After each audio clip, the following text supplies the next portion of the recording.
দেশ থেকে বিদেশ, খেলা থেকে বিনোদন, সব ধরনের খবর নিয়ে আমি মিঠু শুরু করছি নজরের দুনিয়া।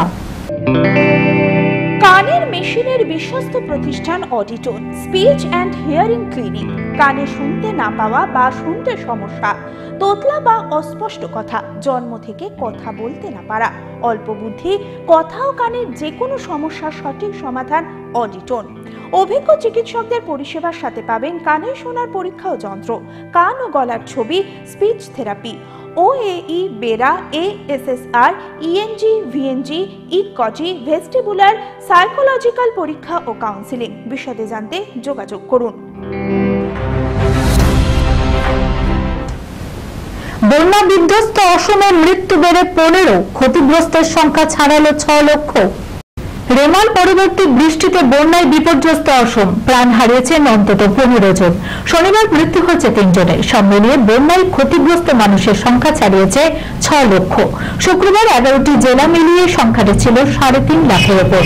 কিন্তু শনিবার বিপর্যয় ছবিটা আরো ভয়াবহ আকার ধারণ করেছে।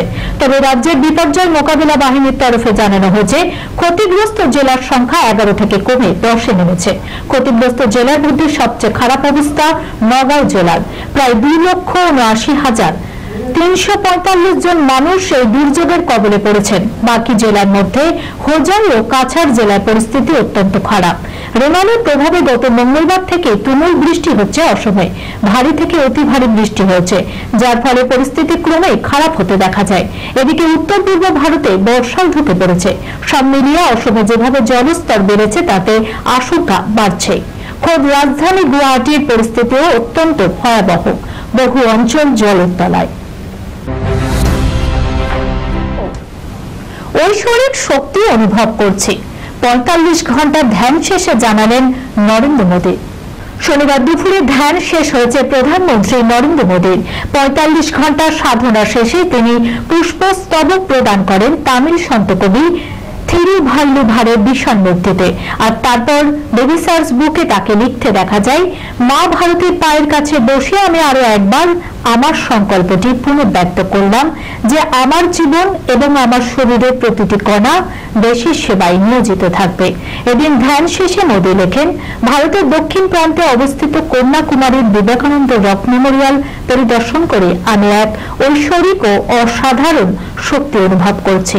এই স্মৃতিসৌধে দেবী পার্বতী ও স্বামী বিবেকানন্দ তপস্যা করেছিলেন। পরে একনাথ রানাডে এই স্থানটিকে একটি স্মারক হিসাবে প্রতিষ্ঠা করে স্বামী বিবেকানন্দের ধারণাকে জীবন্ত করে তোলেন। লন্ডনের পথে পরনে লুঙ্গি, বিলেতে স্বদেশী পোশাকে মাতলেন এই তরুণী।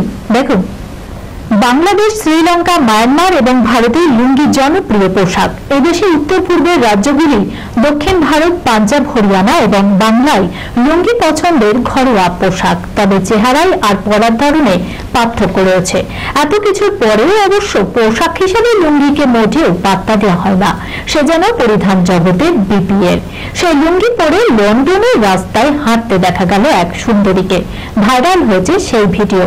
শাহিদের দেশে ভারতীয় তরুণীর লুঙ্গি হন্টন দেখে নানা মনে নানা মত জানাচ্ছেন। তরুণীর পরনে নীল চেক প্রিন্টেড লুঙ্গির সঙ্গে বেগুনি রঙের টি-শার্ট, চোখে জমকালো সানগ্লাস। ছোট্ট ভিডিওর ক্যাপশনে লেখা হয়েছে, লুঙ্গি পরনে লন্ডনে, হাসি মুখে বিলেতের রাস্তায় হাঁটতে দেখা যায় তরুণীকে। অদ্ভুত পোশাক দেখে কেউ কেউ ড্যাব করেও চেয়েছিলেন। লন্ডনে লুঙ্গির ভিডিও দেখেছেন কয়েক লক্ষ মানুষ। লাইক, কমেন্ট, শেয়ারের বন্যা বয়ে গিয়েছে। নিজের দেশের পোশাক পরার বিষয়ে অনেকে অনুপ্রাণিত হয়েছেন। অনন্যার সঙ্গে বিচ্ছেদের মাঝে ব্যক্তিগত জীবন নিয়ে মন্তব্য আদিত্য রায় কাপুরের। কি বললেন দেখুন। দীর্ঘ 2 বছর একসঙ্গে থাকার পরে সম্পর্কে ইতি টেনেছেন আদিত্য রায় কাপুর ও অনন্যা পান্ডে। বিচ্ছেদের পর তারা কেমন অচেনা বা তা নিয়ে নানান চর্চাও চলেছে নেট নাগরিকদের মধ্যে। কিন্তু আদিত্য বরাবরই তার ব্যক্তিগত জীবন নিয়ে মুখ বন্ধ রেখেছেন। এমনকি সমাজ মাধ্যমেও ব্যক্তিগত জীবনের কিছুই শেয়ার করেন না এই অভিনেতা। সম্প্রতি এক সাক্ষাৎকারে তিনি জানান, সমাজ মাধ্যমের সব সময় একটা প্রভাব থাকে, সেটা ইতিবাচক বা নেতিবাচক দুটোই হতে পারে, এমনই মনে করেন আদিত্য রায় কাপুর। তার কথায়, আমি ব্যক্তিগত জীবন নিয়ে বরাবরই নীরব থেকেছি। আর সেটাই আমি পছন্দ করি। ব্যক্তিগত জীবন প্রকাশ্যে আনলেই তা নিয়ে মানুষ মতামত দেওয়া শুরু করবে। এই বিষয়টি পছন্দ করেন না আদিত্য রায় কাপুর। এই খবরের সঙ্গে শেষ করলাম আজকের নজরে দুনিয়া। আপনারা দেখছেন টিভি 24 বাংলা, সংবাদ বিনোদন সারাদিন সারাক্ষণ।